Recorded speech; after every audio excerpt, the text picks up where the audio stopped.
Okay, well, welcome everyone to the Public Works Committee meeting. Kevin, which agenda would you like to We start with? will start with Parks and Rec.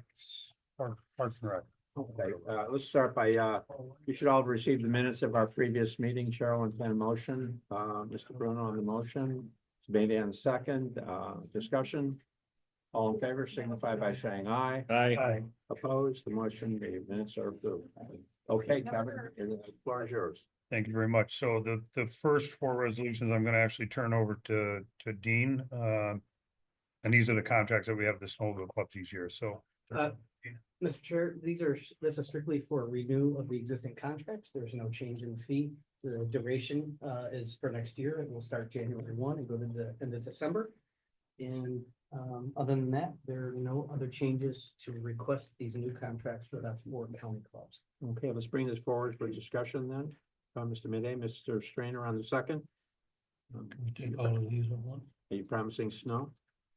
I hope so. I don't know. Yeah, let's take, and we might as well take all five here. Well, that was the motion, Mr. Midday, approve all five. Or what? I would suggest for the fifth one's a little bit different. Okay, then Yep. to approve the four, Mr. Strainer, you're in agreement on? the Sure. motion? Okay. Good. All right, then, any further discussion?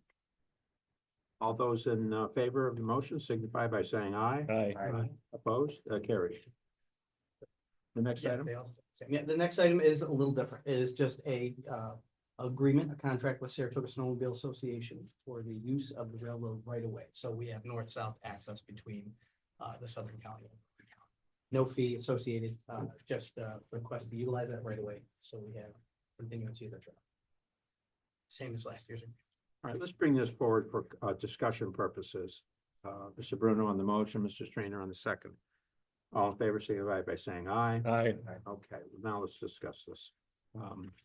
This is brand new, No, No, this is, it's pre-existed. And it pre-existing, allows okay. for the trails for the county to. It's Any questions for Dean? I was just gonna, what this does is it allows Saratoga County Snowmobile Association to come up and use the trails in Warren County.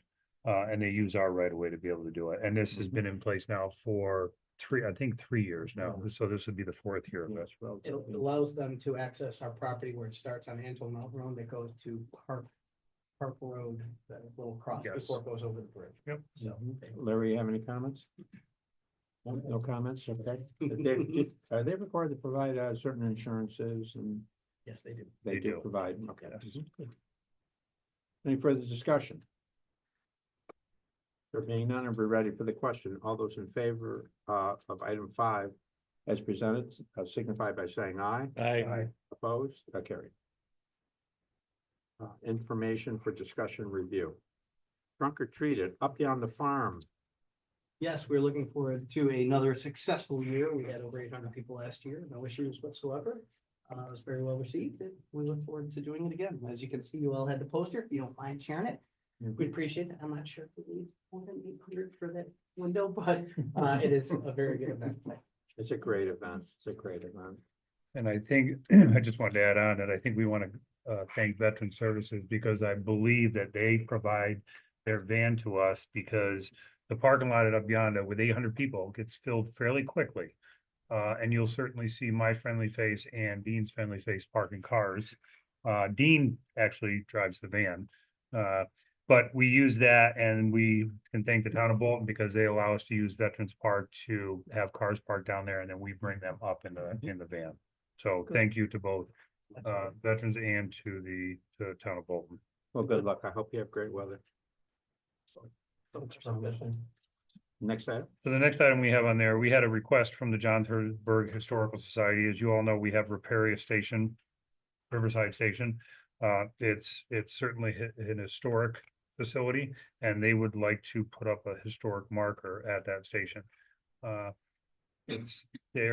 They're purchasing the marker to be put up and it'll just be on our grounds, but that's it, just to actuate the station as being a historical station.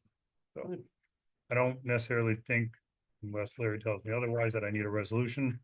Is We've it the had, same standard as you see. correct, yep, And we've had these before. I think the couple months ago, we had the gentleman who had the site of the old schoolhouse, which is on Schroon River Road, that they put up a historical marker there. Okay, any questions? There being none, now let's move on. The very last item is just an update for you to take a look at our stocking numbers. As you can see, in the last 4 or 5 years, they have been higher than they've been in the last several years. Very bad. Yeah, things are going well. The only reason there's a little decline is the fact that we did not take on as many surplus with the weather conditions and that. It sometimes stresses things out a little bit, but other than that, we meet all the requirements for the DC permit, and fish are looking good and growing large. It's a great program. I mean, from every perspective, from quality of life, from an economic development, in terms of the environment, it's a great program. You know, maybe one day, maybe we can even expand them. All right, next item, Kevin. That is it for Parks and Rec. Thank you, Dean. And we can move into South. Oh, Yes. Is this made public? In other words, this is they would be a tourist attraction, right? Stocking program. Is it out there? In other words, the people coming into the area know, say, hey, Warren County's got a good stocking program, so the fishing ought to be pretty good. Attract more people. Yeah, we have it through the it's a lot of our information, especially for the stocking, is all listed. It's on GIS. There are maps of the locations. There's maps of all the updates. DEC has the information. This information can be obtained as well on that site. So it's out there. Kevin? an hour after we stock, the fishermen are in the water. Yeah, but they're all local. Maybe. No, that's good. Thank you. That's a good question, though. And believe me, they go to those sources. Yeah, They do. good. Yep. Good. It's about. Right. Okay, Kevin, what do you? So real quick, I'm gonna turn most of the discussions over, I think, over to Scott, but I'll hit on the first one very quickly. So as you all know, last year we had completed our organics management plan. We were finalizing all our reimbursements with DEC, and DEC said, oh, we need a resolution that the county adopted the plan. We didn't pass a resolution, but it was something new. So with that being said, this is just a miscellaneous resolution to adopt the organics management plan that we finished last year. So we can provide this to DEC and get our last reimbursement for the project. All right, Chair, then a motion moving this forward for consideration. Mr. Bruno, Mr. Strainer on the second. Any further discussion? We ready for the question? All those in favor of approving the resolution signify by saying aye. Aye. Opposed? Carried. I'll turn the next one over to Scott. Scott? Are we on discussion? Yes, discussion number one. Yeah, so working group update. So again, we have some local organizations, Zero Waste Warren County, the Adirondack Compost Education Council, and 3 of our supervisors and Kevin on our working group committee. We're looking at both recyclables and food scraps recycling. We submitted for a grant for a pilot for food scraps recycling, which we anticipate hearing about in the next few weeks, hopefully. So we'll kind of know where we're at with that. In advance of that, you know, the committee's talking about what is our outreach going to be. Adirondack Compost Education Council has agreed they would kind of donate resources and time to creating infographics and kind of the educational piece. So hopefully we'll get the news within the next few weeks on the food scraps pilot. And then on the flip side, recyclables. So the discussion, I think, has come from the fact that we currently pay quite a bit to get rid of our recyclables. These are theoretically commodities that have a certain value to it. So we've been kind of looking at, you know, what the next steps are. How can we actually turn this around so we're not spending this much money on recyclables? We had a presentation by Replenish to the PPW committee. I think it was last, maybe in 23 October, maybe. It was. And it was well received. You know, they basically connect communities with buyers of recyclables. They have site plans, they have relationships that guarantee certain price for commodities. The working group pretty quickly wanted to put out an RFP that would probably be, Replenish is one of the few or maybe the only organization that kind of has this connection and is able to connect communities with these resources. The flip side is we would need a building.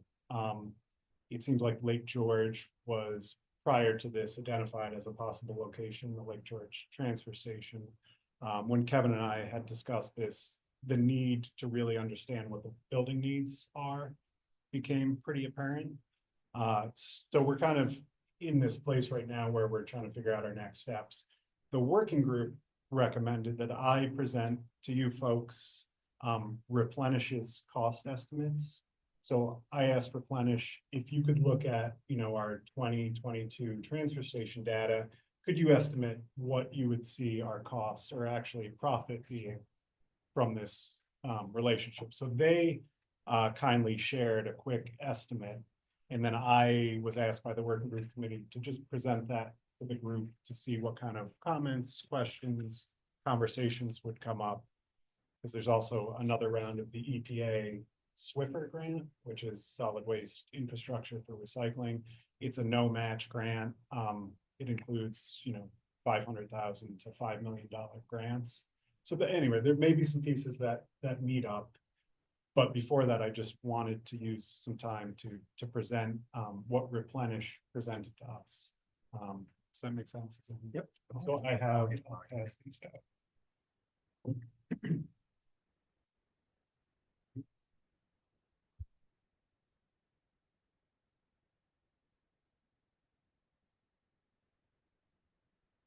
Give everyone a second to, I'll kind of guide you through what's on here. There's some acronyms that I needed to look up myself. That's all right. I thought it saved the steps. So on the upper left, this is the quantity of different commodities based on actual data from transfer stations from 2022, which was the last year I had the full information from. I apologize for some of these acronyms. The first one is UBC, which is Universal Beverage Can. It's basically aluminum cans, steel cans, some places call them tin cans. OCC is the corrugated cardboard. And then you have PET, HDPE, PP. Those are just different plastic commodities. And then magazines and newspapers. So the upper right box shows you Replenish's estimate for the revenue for each of those commodities based on the tonnage we had from 2022. This includes, so Replenish's model includes, they get a 5% cut on the aluminum cans, and they get 2.5% on everything else. So this includes, this is after they take their cut for those different commodities. If I can direct it to the kind of that bottom right box, that is 2025 based on the contract we will have with ACE. So ACE is our new winning bidder for recyclables for 2025. Currently, for all of those commodities except the metal, which I'll get back to, they're going to charge us $90 a ton, kind of get rid of these different recyclables. They have a materials recovery facility, and they kind of, they have their own buyers of these commodities. So right now, I think it's kind of a comparison between the top right box and the bottom right box. So the bottom right is what we project the cost will be to the county for 2025 based on our current contracts. You will see we do the $95 a ton for the cans and the steel cans. That's what Queensbury gets from Cohen Brothers. So they do get some revenue, although I think Queensbury is getting the most out of any of the other towns because they're the closest to Cohen Brothers. When I talked to Johnsburg, they said they were basically still paying to get rid of kind of the aluminum and the steel. So in general, theoretically, this shows, pretty significant savings. The question is, this would assume that we have a facility and that we, really take a look at what those operating costs are for an actual facility that it wouldn't separate the materials, but it would bale the materials, and using Replenish's kind of relationships, they guarantee by year what the value of those commodities are. I know there's a lot here, so I'll let you. Yeah, no, I mean, does the 55 represent a project development, building construction, staffing, whatever would be required to by us to, in other words, you're showing the what they could achieve in marketing up above, and you show what we're presently paying. But isn't there a cost to us, like you were saying, there needs to be a Yes. building, et cetera? Yes, so, oh, go ahead. So my point is that our capital costs and operating costs could equal or exceed that 55. Yeah, so that, I think that's where we really want to take a look. So potentially capital costs could be covered by that EPA. Swiffer grant, it's a non-matching grant. But you're correct, this does not include the operating expenses, which would probably be an employee, utilities for the building. So definitely, there are costs that are not represented here. That would need to be thought through, which, See, on the solid waste, it was the transport differential was overwhelming, the cost differential. It was just. Right. And I thank you very much for all your departments. Very good work in that regard. In terms of having this delivered to market, we would have to have a very good bead on what our real costs are going to be to begin to play this role. Now, did I see in their presentation to us, though, that they, in some instances, they actually put up a building? I'll talk to that real quick, is no. Okay. They would provide some of the equipment such as a baler. They would probably lease us at a certain rate, but they would lease us a baler for the building, but they would not put up the building itself. That would be something that we, again, through this Swiffer grant and the EPA, we would look to have that grant pay for that infrastructure, and that's what that grant is used for. Mhm. Yeah, I mean, it's,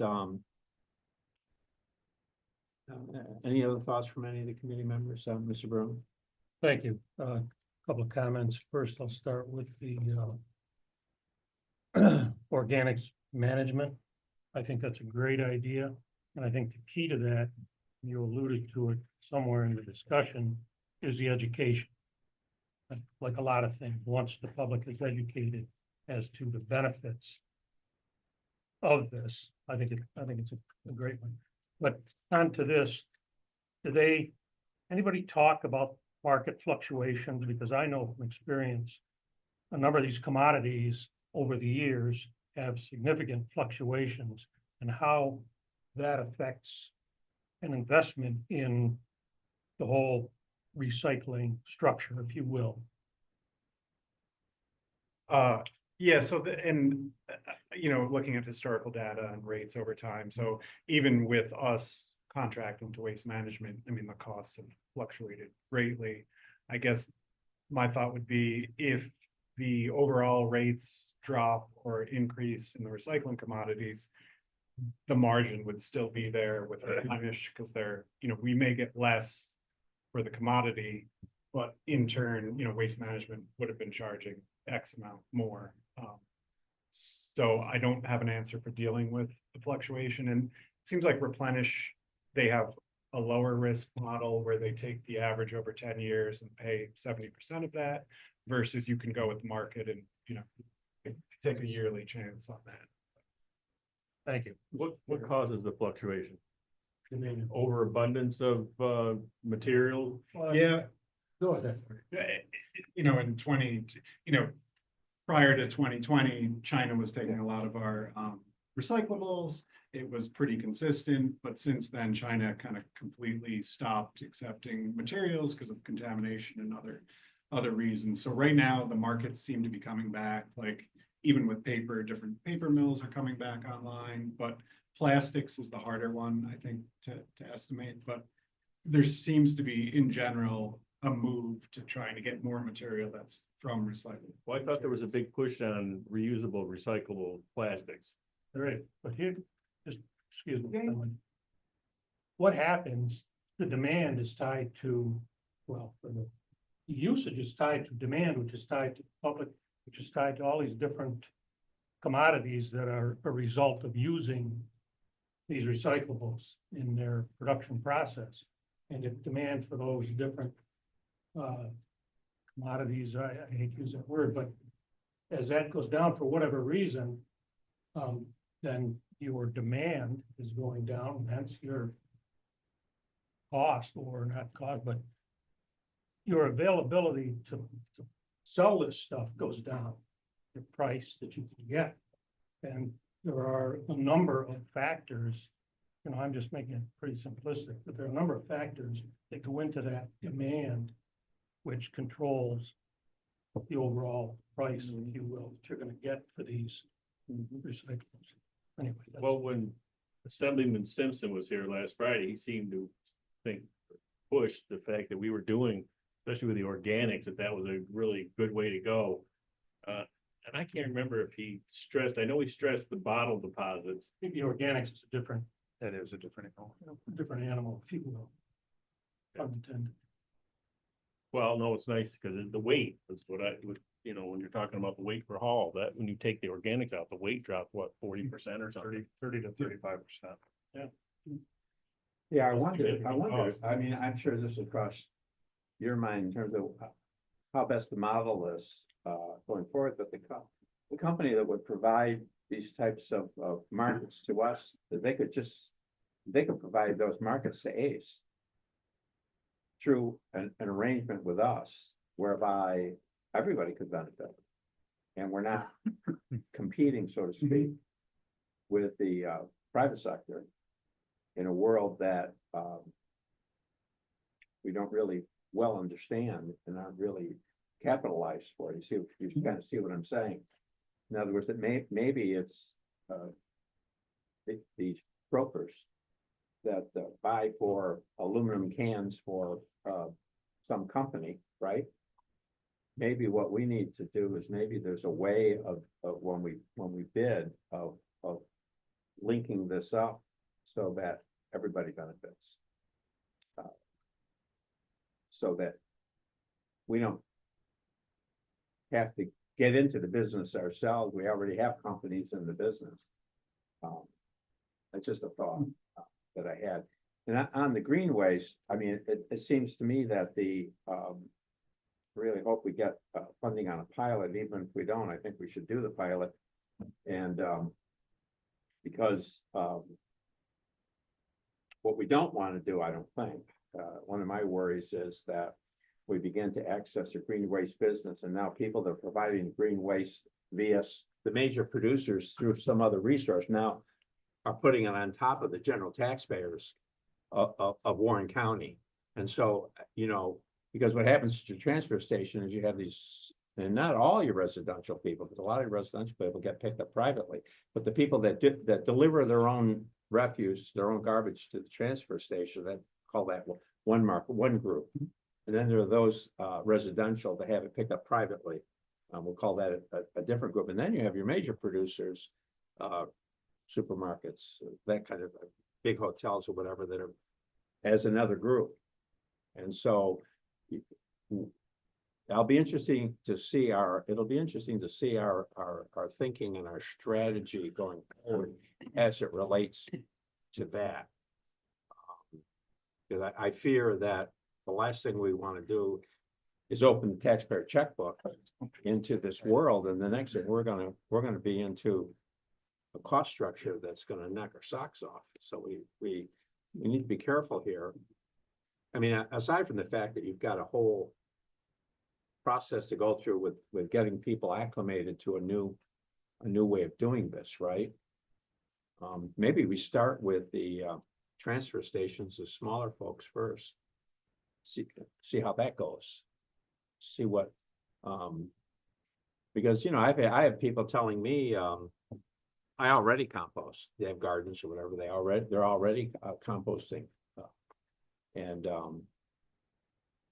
I think that's my biggest concern on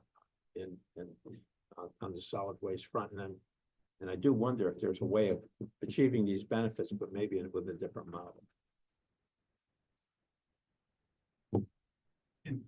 In general, any thoughts? So there is this Swiffer opportunity. It closes December 20th, and this is for, the non-matching grant that would, provide this infrastructure. It's due December 24 for a December 25 award date, so it's a whole year. So I don't, maybe this is a conversation. If you, Kevin, just to talk through, should we at least try to come up with a plan to submit for this upcoming grant? And then obviously, think through what the expectations would be. And I assume you're having conversations with other counties that are further along in this process or are thinking of doing the same Yeah, thing.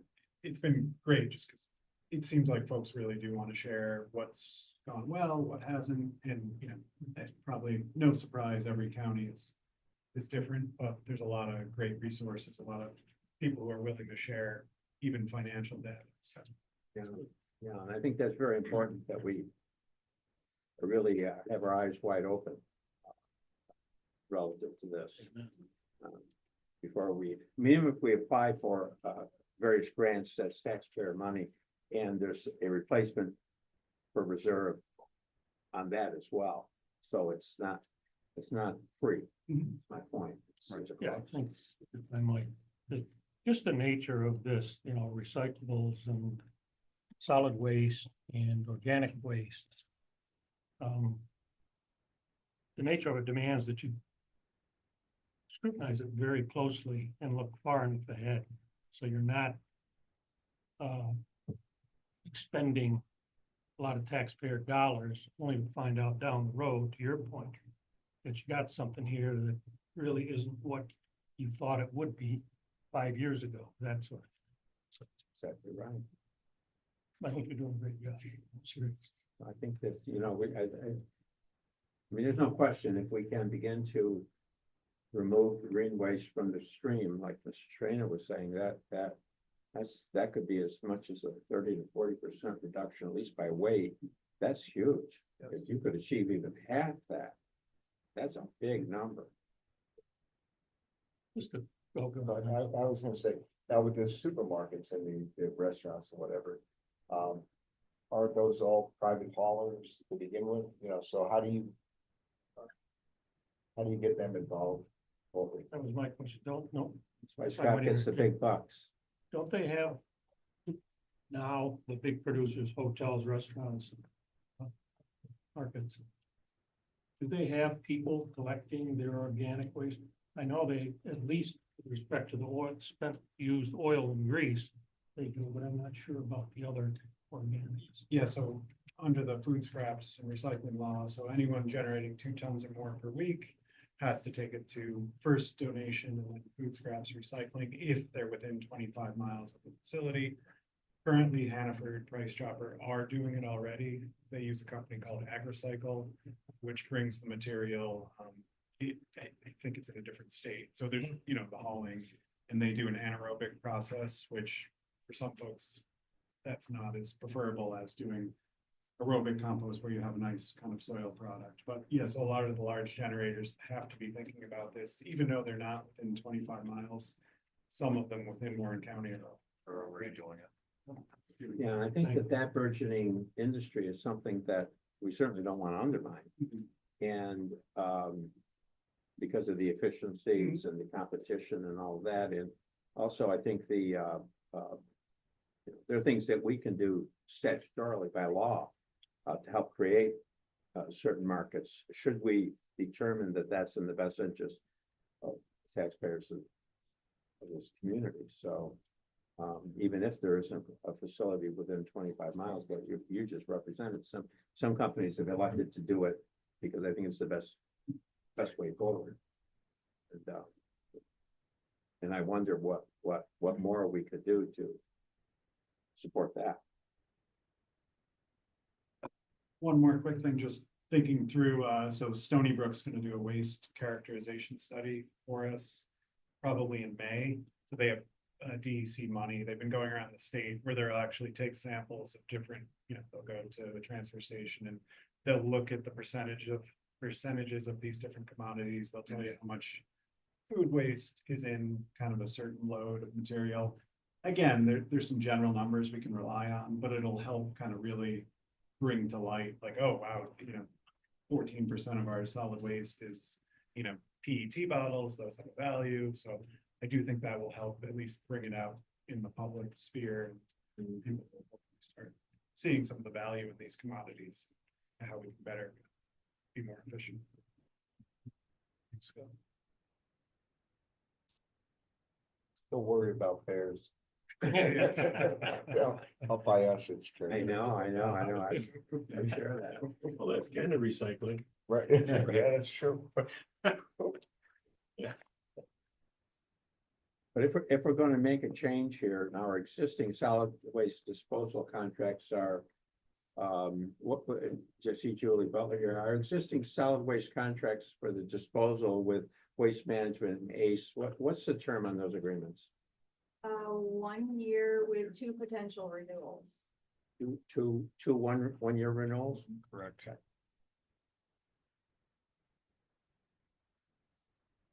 What's next, guy?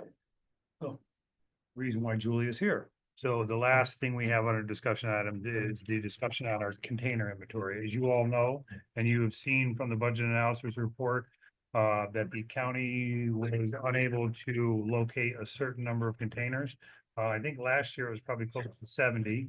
I think the number that the treasurer's office was using as far as value, that $1.1 million, I almost think that was all of our containers, not just 70 of them. We were down to now, with Scott's help, down to 42 missing containers. So as I got the sheet from Scott, I looked at that, the containers that were listed on that sheet, and 25 of those containers were anywhere from 20 to 43 years old. So my assumption is they're not around anymore. They haven't been around probably for a long time. Most of our containers, and this is not a knock to the town, but those containers take a beating.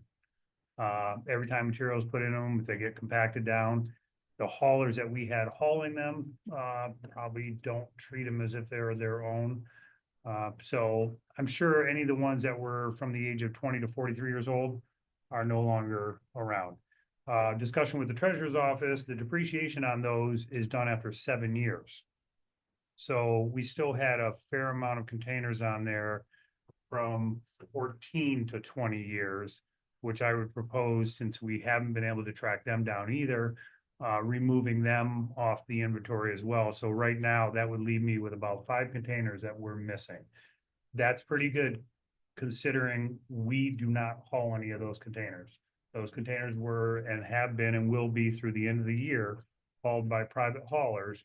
And we never know where there's containers at one time are. Scott may run up to Johnsburg and see all of our containers, and they all have these serial numbers on there. Can't seem to locate one, but that one could be in transit somewhere else that he's not getting it, and it could eventually come back to Johnsburg. We don't know, because he's not running up there on a weekly basis to see what containers left and came back. So, so I think I asked Julie to be here because normally as we take these out of inventory, this is done through the purchasing department. And we basically say that they're eliminated, they're scrapped. And so I'm proposing not just the 20 to 43 years old, but the 14 to 43-year-old containers considered to be scrapped, and they will be taken out of inventory. And then Scott and I will certainly do our due diligence on those last 5, and hopefully we can find them. We don't do this by resolution, but I just wanted to get the committee's take on this. And that's why Julie's here as well, just to see if we wanted to change and do it by resolution, but it doesn't need to be. They can be scrapped as we scrapped other things throughout the county over the years. Well, I think it's necessary. I mean, you have to start January 1 when we are now in the hauling business with a fresh beginning point. Otherwise, you'll be chasing your tail here for ever. And we can't do that. I'm surprised, frankly, I'm surprised it's down to 5. I mean, candidly, that when you consider how many transfer stations, how many containers being hauled by how many haulers, Over the years. I mean, really, it's. I think that's pretty good. And the last thing I'll add is I want to thank at least any of the board members that are here for some of the funding that came forward into 2024 so that we can buy more containers to be ready for January 1st. So. Well, if you don't need anything from the board, I don't know, Larry, you agree with that? Or we really, No issue. it's just you're classifying them as scrap and. I mean, you've made it public, you've brought it to the committee. Is anyone, what's the sentiment of the committee?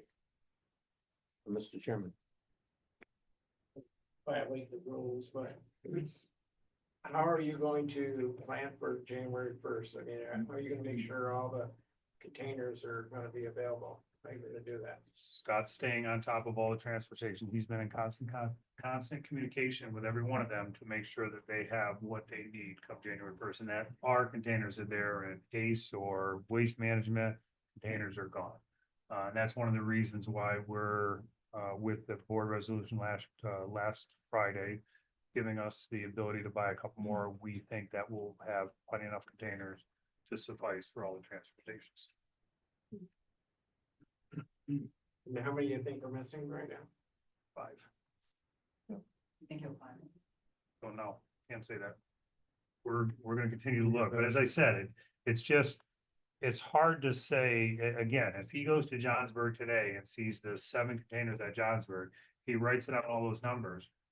Tomorrow, when one of those haulers comes to pick him up, he might have brought back one of the ones that we were missing. I mean, he's not taking this container away from Johnsburg and then bringing that same one back. It's inefficient for them to do that, so they could be there somewhere in transit, but And to be fair, when I first went out to start kind of getting a handle on inventory, I was just taking there's a big WC number on there, but I didn't realize sometimes there's a WC number, there's a Warren County asset number, there's a serial number.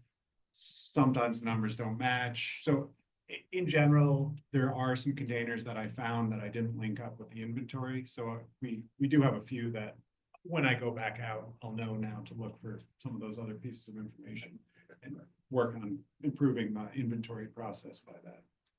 Well, we have a truck and the manpower to go get it. That's the other thing that. Important. Mr. Chairman. I had a follow-up. So when the county starts hauling, is the driver gonna wait at the facility for the container to be emptied and then bring it back? yeah, well, they're gonna empty the container at the facility, and then they may not bring it straight back here. They take it to Warrensburg, but they might take it to Queensbury. Yeah, it'll come back to Warren County. Okay. Because if he didn't. No, they're never, those containers are never gonna stay at any facility that we tip at. We will be staying with them and bringing them back. But it'd be hopefully our container. Yes. Yep. Okay. And one of the things that we're proposing to do is the WC number that Scott refers to. I know that there's a serial number, but we're gonna start associating that WC number to the serial numbers. And in each and every container, there will be a welded WC number in that container. So if you ever see a container driving up the Northway painted blue, it's got a WC number on it, just tell me. Because I don't want to say blue because that could call out somebody in particular, but any other color besides the Warren County green, please let me know. Well, I know our people are looking forward to January 1, I can tell you, because the pickup has become anemic. It's very difficult to get the response, and they're suffering for drivers and especially on weekends. It's just not, No. especially in season, ours fill up very quickly in season. We have a small site, so it's not like we can have, a whole bunch of them sitting on the site. And we need to have a certain level of pickup. Now it drops off naturally after a few months. It drops off considerably. And I also like the idea of over time standardizing everything, so that maybe there's no advantage to for somebody to go to community A as opposed to community B. Right.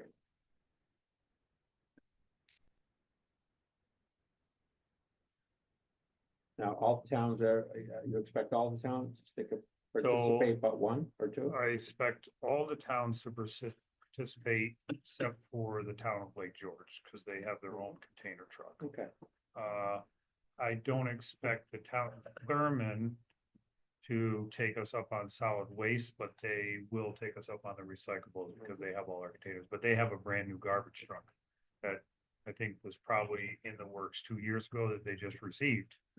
And they'll use that to haul their solid waste, but we would most likely take their C and D and all their recyclables from them. I think that's excellent. Very good. Anything else? On to DPW. Okay, Public Works without objection, thank you. Move on to Public Works. Thank you. So the first item we have on the action agenda is a miscellaneous resolution, and this is for the county. I talked about this last month. This is for the county to adopt the NISAC resolution as it relates to efforts to electrify highway department vehicles as it relates to the advanced clean truck rule. The NISAC resolution is attached. I changed some names in there, so it wasn't NISAC and it was Warren County.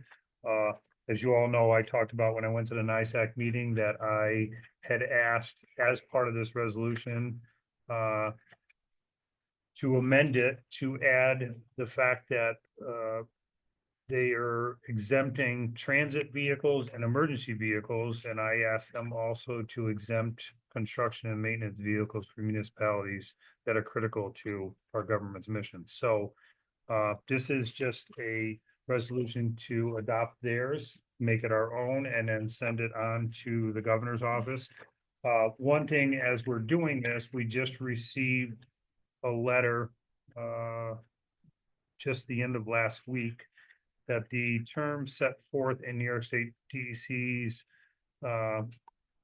guidelines to move towards this not or having electrified vehicles, they've postponed it, at least to the manufacturers, for 2 years.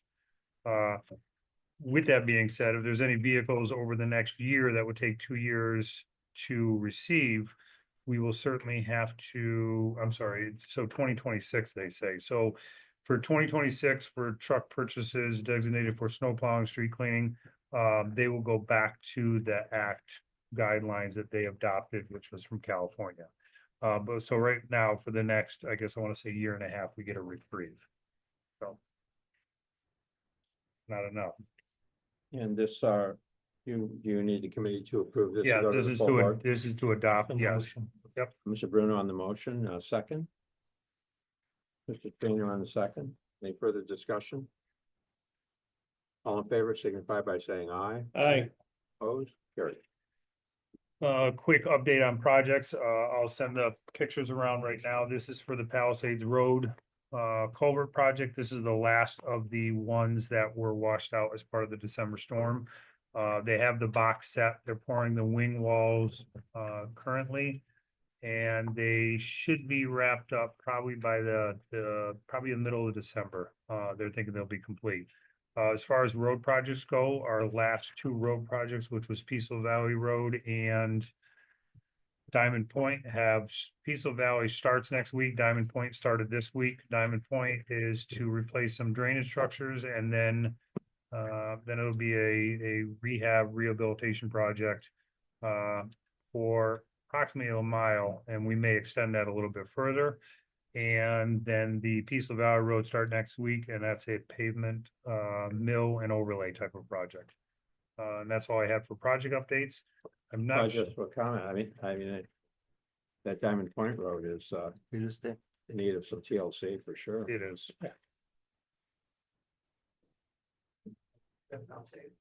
I'm not sure why I had budget on there. I actually, We did that. I think I did the budget presentation before, so I'm not sure what I had on that for. The last thing I had on there is you all recall when COVID and the pandemic came about, FEMA came through and said, hey, you know, you can certainly, you're eligible for funding through FEMA, and it was to all the departments within the county. I probably with a little pushback from my department, said that we would handle all the FEMA transitions and reimbursements and such, because we have done enough FEMA projects before. So we just received a letter from FEMA that on the COVID reimbursements and funding, they have finally closed us out for all we could submit for. So, I'm not sure we received all the money, but we have certainly closed us out. We are still working with FEMA on, that one was 4480. I think it was 4470, which was the October 19th storm. 2019 storm was a Halloween storm. We have one reimbursement left with FEMA, and that was for some of the administrative costs for myself and others higher up in my staff that perform some of the work for that. So that's the last bit from that FEMA project. So we'll be caught up with those as well. And I think that last reimbursement from FEMA, that one is about $23,000. Okay. Anything else? And that's all I had. Privilege of the floor. Anyone wishing to address the committee? Chair will entertain a motion to adjourn. Mr. Bruno, Mr. Strainer on the second. All in favor of adjourning, signify by saying aye.